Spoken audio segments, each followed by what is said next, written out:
Hello angels! Welcome back again sa ating channel. So for today's video, ang pag-uusapan natin ay kung paano ang magbayad ng inyong mga Maselco bill through Cebuana Luwilier. Pero bago ang lahat, hayaan nyo muna akong magpakilala.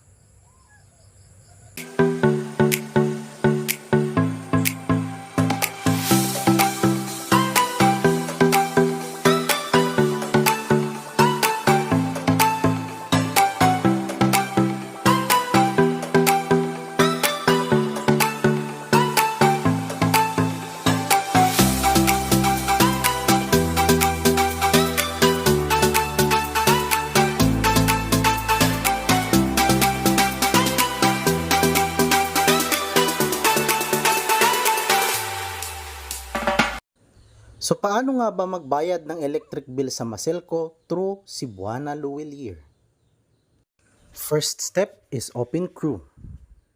Second, search for www.lbp-eservices.com/agps/portal/index.gsp.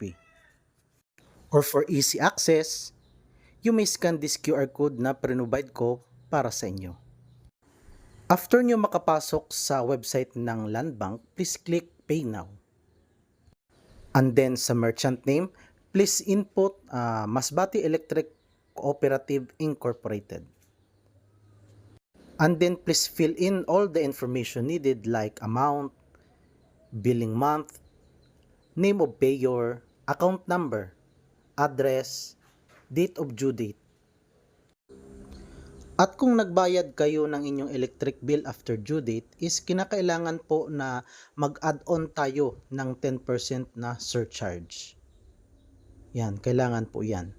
And then please input your email address and sa payment method po natin is ilagay natin or iselect natin ay Cebuana Luwilier.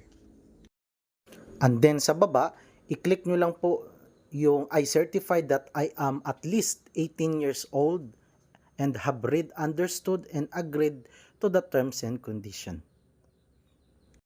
And before clicking continue po, please review all the information doon sa taas. So after that, ito na po yung mag-a-appear sa inyong mga screen. Yan. So kung makikita nyo, ang amount lang ng aming electric bill is 727.16. So may convenience fee po na 30 pesos. So ang amount na i-remit natin doon sa Cebuana Luwilier through MEG Philippines is 757.16 pesos. So at least, di ba? Hindi mo na kailangan pang pumila ng pagkahaba-haba. So pagbabayad na po kayo sa Cebuana Luwilier, doon sa receiver, ilagay nyo po yung MEG Philippines. At please take note of your reference number. Ito po yung pinaka-importante. At saka sa amount, i-input po natin yung 757.16. So, pagdating po doon sa Cebuana is no additional charge na po yan lang po yung i-remit yung 757.16. So, please take note lang po na sa ganitong mga online payment po is meron po itong expiration.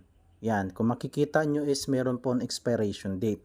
So, nag-process tayo ng 26 at dapat January 28 po, before mag 12 noon is kailangan nyo na siyang mabayadan. Kung hindi po is mag-expire siya.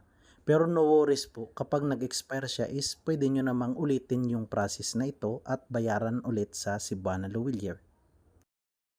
At kung magbabayad po online katulad nito, 3 days before your due date po is dapat nakabayad na kayo para may allowance po si Cebuana Luwilier na makredit yung payment ninyo doon sa Land Bank through MEG Philippines.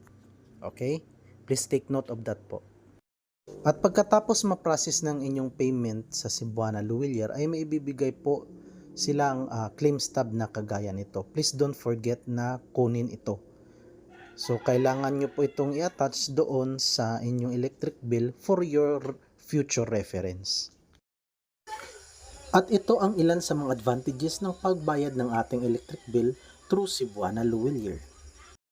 Una, although magbabayad ka pa rin ng almost 30 pesos sa pamasahe, pero Yung advantage naman po is hindi mo na kailangan pumila pa ng napakahaba.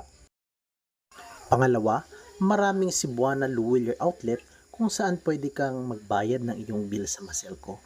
Unlike po kung pupunta ka sa Gaisano Capital o sa Pinamarbuhan na isa hanggang dalawang cashier lang yung pwedeng mag-attend o mag-assist sa'yo para makabayad ka. Dito po, syempre sa dami ng Cebuana Luwilier outlet dito sa Masbate is madali ka pong makakabayad. So, masisave ang iyong oras. At pangatlo, kagaya ng sabi ko kanina, it saves your time. Kasi ang oras natin, hindi yan nababayadan. So kung ginamit mo yung online payment na ito, no, through Cebuana Luwilier, yung time na matitipid mo is pwede mo pang gamitin para makasama mo yung mga mahal mo sa buhay.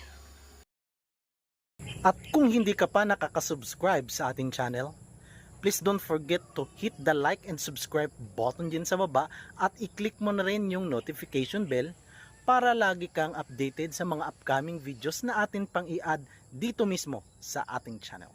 So once again, this is ako si Angelito 1367 na nagsasabing, sabi ni Kuya Kim, lamang talaga ang may alam. Kung nahihiya ka magtanong, mag-subscribe ka na lang.